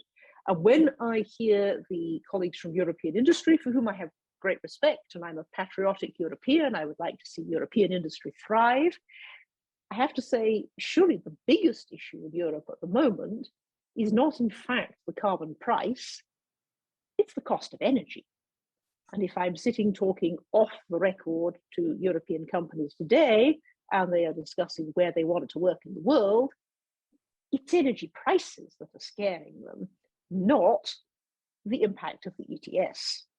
Now, that's something we need to think about because we've been discussing the CBAM in the context of the ETS and the opportunity to protect European industries. But the big, big challenge that's coming our way is probably high energy prices for, let's be realistic, half a decade. You know, this winter is going to be bad. Next winter is going to be worse because this winter we managed to fill the gas storage, partly through Russian pipeline flows. Those clearly are not going to exist next year. A lot of the new infrastructure we would like to do on the energy savings on the renewable side is going to take a little bit more than 13 months to come into effect. What are we going to do to help with the prices challenge? And if I was sitting there from a major European company today, I assume that's what I would be talking to policymakers about more than the design of free allocations on the CBAM. So I'm a little bit puzzled by the message. Maybe the message is because we've put this strict CBAM frame on the debate here today. But if the question is competitiveness, it's prices. I'll go to Liv and then to Emily. Liv, you wanted to react very quickly on this, but let's keep it short. Of course, what we worry most about these days is energy crisis, okay? And we hope that solutions are found so industries can survive this transition needed. And we see a great challenge in that work with regards to them being able to find the funding, being able to find the funding in all countries in Europe, etc. That does not exclude looking at the ETS, because the CO2 price is also part of the energy price. And we are hoping that solutions are found, though it doesn't look good, but we are hoping we cannot forget the CBAM, we cannot forget the CO2 price. We have to do all the stuff that is needed for us to stay in Europe and being able to produce in our case, the aluminium in the world with the lowest footprint. So you mean that the fact that you've got a bigger poison doesn't mean that you forget the other poison? Yeah. Emily, and then Matt. Could I throw in one tiny word on? And then to my two colleagues. Emily. Jesse, did you wanted to say, come in again? Just a one sentence. Having been one of the people deeply involved in the creation of the Market Stability Reserve in the EU ETS, it does in principle work in both directions. It can remove surplus when the price is too low, and it can in principle flow in the other direction when the price is too high. I wouldn't put words in the mouth of Commission officials who I'm sure are considering this, but just let's be clear that that mechanism of flexibility does exist in the ETS, and I'm sure it's part of the agenda at the moment. Sorry, Emily, back to you. I think I would be a minor miracle when I see it flows in the other direction, but we live in a period of miracles, so maybe there is a miracle. Emily. I would hope for another miracle, but yeah. So I think that we have to come to terms with the fact that the world has moved on. So Russia was one of the most exposed countries to CBAM, but that issue has been preempted now, and it has gone down the list of priorities in that sense. And that's the problem with the climate emergency, right? Is that there's always another emergency that feels more politically contingent. I think that as an international lawyer, like maybe some of my peers, I'm sort of a closet romantic, and I'm always trying to find ways for countries to work together and harmonize, especially with the climate crisis. You have all the trains moving in the same direction, just at different speeds and in different ways. So what will happen, there'll be a heterogeneity of responses to trying to solve the same problem, and that will result in some trade barriers. Is that the end of the world? No. Is any retaliation that happens in response to that the end of the world? No. So we don't need climate clubs, but certainly they are potentially a more elegant and more effective way of addressing some of these issues. Matt? Yeah, I'm going to build on what Emily just said, and I wanted to go back. Earlier, she introduced the idea that you could approach the relationships between different approaches to climate policy either as harmonization or equivalence. I think realistically we need a third category. I'm not sure what to call it yet, but something along the lines of interoperability or coexistence. Aaron noted the incredible range of different approaches to carbon pricing in terms of scope, price, design, et cetera. If we think of climate clubs as coming up with the one correct design of cooperation on climate policy, the only distinction from a multilateral solution being that it's plurilateral. But if the idea is to get it back up to the multilateral scale, I think we're replicating some of the mistakes of assuming that we can do this through purely multilateral processes. If we're using Climate Club to describe any sort of cooperation between states on climate policy, there's not going to be a climate club. There's going to be a lot of different climate clubs that are going to address different aspects of climate policy.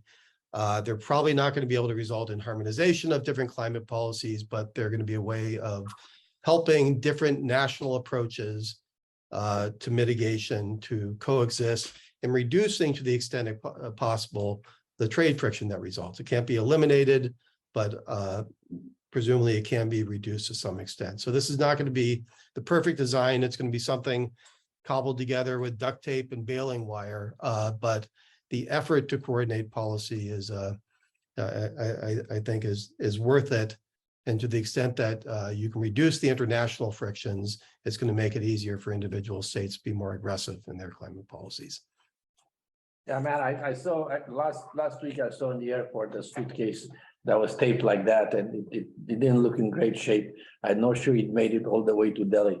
But look, I mean, in the end, the topic of the day, because my job and one of the not less enviable parts of my job is to make sure that people are being reminded that this is carbon clubs and international cooperation under the BCA. So it's about the role of BCA. Carbon club, we understand they're all kind, but is what the more I hear here, I mean, there seems to be some level of skepticism of a BCA in the context of a carbon club. I'll give you, before I go to my colleagues, I give you Kim the floor, and then I'll ask Michael and Aaron to wrap up. Yes, thanks. I think we should give multilateralism a chance. I also believe, I'm convinced that the UN and the UN agency can play a role in this respect as a convener, as a policy advisor, as a knowledge partner to those countries who will be affected by this piece of legislation. I think that we can play a role in capacity development. As international cooperation is key, there's no alternative. And yeah, if you would like to continue this discussion, I may invite you to an event that takes place on the 29th of September here in Brussels. UNIDO, together with the energy community, will organize a policy session during the European Sustainable Energy Week. And the title is International Cooperation for Energy Resilience and Decarbonizing Industry. The Commissioner for Energy has confirmed, and there will be Gerd Müller from UNIDO and some industry representatives and the energy community, which is one of the, I would say, more successful foreign policy instruments of the European Union in the energy field. So that will be quite an interesting discussion, regional focus on the Western Balkans, so Europe and neighborhood. And yeah, it's pretty much in line with our discussion today. That's why I wanted to express this invitation to register. Well, please make it known to us. What you said, Gerd Müller, I remember another Gerd Müller, but that was before your time. And mine shot, but that was before your time. It's only the same name. Now, Michael, you start, because Aaron, I've always prompt Aaron first. So Michael, you start, please. Right. And you know, I mean, what is the conclusion that you reach out of this whole salad? Because the conclusion I'm reaching is the fact that, okay, interesting story, but the condition that to create a club that uses a CBAM as a protection or whatever you want to call it, as a closure is very difficult to reach. So the concept interesting, but what you cannot build it. Or are you reaching another conclusion? Well, yeah, I think, you know, it's difficult. I really find myself agreeing with pretty much everything that was said today, even though it seems like a lot of the views and perspectives are kind of irreconcilable. What I take away is that the lofty ideas of having sort of smaller than multilateral, minilateral cooperation around something with BCAs and carbon pricing would allow to get to somewhere where we wouldn't have gotten previously, and really sort of including carbon pricing. But then I hear, you know, Liv and Michael reminding us, and others too, that we're not going to see international, we're not going to see, let alone global carbon pricing. The IMF idea, good as it may be, is just politically not viable.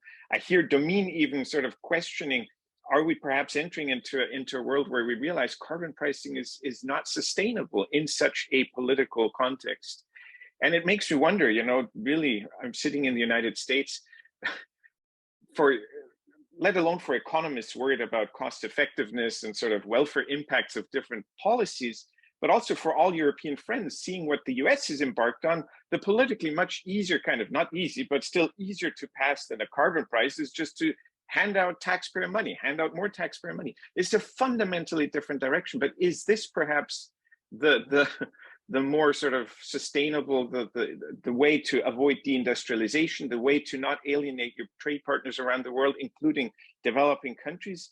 It does raise questions. So for me, at least, it does suggest that a carbon club or using climate cooperation, some kind of cooperation for BCAs, will have to be much less ambitious. And I really think also has to think very hard about those things that Jesse mentioned on how to not make it just a closed sort of a barrier, a hedge, but actually something that brings in others and avoids circumvention and avoids alienation, brings down barriers and helps cooperate on things like innovation, finance, etc.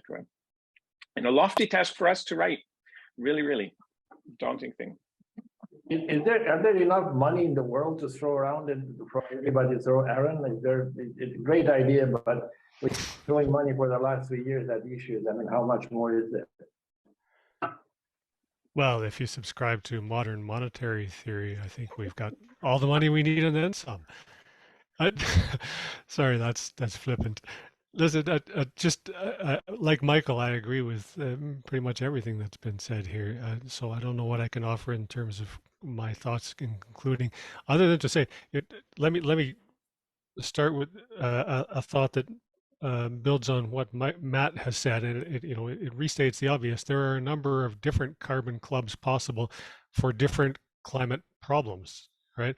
And the one we're talking about here, at least as I conceive it, is a climate club that focuses on the climate challenge of decarbonizing energy-intensive trade-exposed sectors. It's not a carbon club focused on black carbon. It's not a carbon club focused on methane reduction. It's not. There are many kinds of carbon clubs. So, in the context of that kind of carbon club, 3 things. One, we know as a basis for entry and basis for membership in that kind of a club, or I think it's impossible to imagine a commitment to harmonized carbon prices imposed on those sectors. Just not going to happen. And therefore, as a corollary to that, we're not going to also see, as a feature of that club, a common border carbon adjustment imposed at the border in the same way you would impose a common tariff on a regional trading agreement, right? That's not going to happen because you need common carbon pricing in order to have a common BCA. So we're not going to have a wall around our carbon club that is a common BCA approach. I don't think that's going to happen. Second thing, picking up on what Jesse Scott has said, it's hard to imagine a carbon club focused on effective global addressing that problem of decarbonizing those sectors that doesn't include important producing countries like the BRICS. And therefore, if you are going to if you're going to allow in your club members to use border carbon adjustment, you're also going to have to think about what other features of the club can be put in place that gives those other countries some sort of incentive to join your club, some sort of a ramp on that allows them to participate, even those that are there. There are a number of countries, as Jesse has said, that are willing to make that kind of a shift in transition, but are facing structural, financial, technical, human resources challenges that make it infeasible for them to participate at the same level as the other members of the club. So how do you build in features of your club that accommodates that to balance off the fact that you're putting in place something like a border carbon adjustment at individual national levels? And third, even if we have a club like that, I agree, we're talking about a club that doesn't have a common border carbon adjustment, but I can imagine ways in which that club could cooperate to help make border carbon adjustment more effective at the national level, implemented by its members. There could be agreement, and this goes back to what Matt Porterfield said. One of the purposes of a club like that should be to try to find some sort of coordination, at a very basic level. What, can we agree to a single standard for reporting on the carbon content of embedded in traded goods? But broader than that, could we agree on principles and best practice in border carbon adjustment that would make that instrument less of an instrument of protection and punishment and more multilateral, more focused on the actual environmental outcome? Principles like, acknowledgement of carbon price paid in the country of export, these kinds of basic things. So I think there is room for cooperation on border carbon adjustment within a carbon club, even if it doesn't mean that every country in that club has a common border carbon adjustment. Okay, Aaron and Michael, I think that we are heading towards a very interesting end of week to argue among ourselves as to what exactly we're going to write.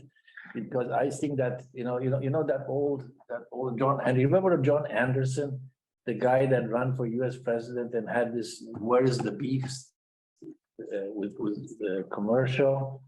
Because in the end, you can do all the nice things around. I mean, my argument is to wash out dirty laundry in public. You can imagine all kind of cooperation and standards and everything else, but in the end, somebody's going to have to pay the bill. And that's where they may have the same standard, but they're not going to have the same money. But it will be a fascinating discussion where we take this. I want to thank all of you, and especially my friend here that has joined us. I hope that some of you will join us in the future as well. I know many of you are away in other places around the world, so I want to thank you for taking the time. We haven't imposed on anybody as an ungodly hour except for Aaron. And now just stay tuned for this wonderful paper in which we will write everything they was always wanted to know about carbon clubs and BCAs, and that you're afraid to ask. So with this, again, thank you all for the speakers. Thank for those that have taken the time to come here, and thanks for those that have stayed with us on virtually. And we'll see you. I can't remember the exact date, but it's a couple of weeks from now when we'll have the paper out.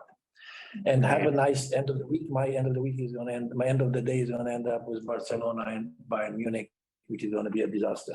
Thank you very much. Thanks very much, Cheers, Andre, cheers. Aaron, All right. Alexandra, Michael. Thank you. Goodbye.